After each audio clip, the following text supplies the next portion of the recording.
Sleep walking అంటే ఏంటి? నిద్రలో తెలియకుండా లేచి నడవడంను స్లీప్ వాకింగ్ ఆర్ సామ్నాంబులిజం అంటారు. నిద్రలోనే మంచం మీద నుంచి లేచి నడవడం, తలుపులు తెరవడం లేదా కొన్ని పనులు చేయడం కూడా జరుగుతుంది. కొంతమంది రోడ్డు మీదకు కూడా వెళ్ళిపోతుంటారు నిద్రలో. ఆశ్చర్యకరమైన విషయం ఏంటంటే ఉదయం లేచిన తర్వాత వారికి ఇది జరిగినట్లు కూడా గుర్తుండదు.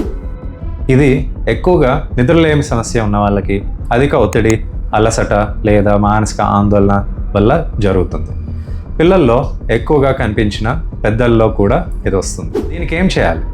మంచి నిద్ర అలవాట్లు పెట్టుకోవాలి, ఒత్తిడిని తగ్గించుకోవాలి, నిద్రలో నడిచే వ్యక్తిని ఒక్కసారిగా లేపకూడదు.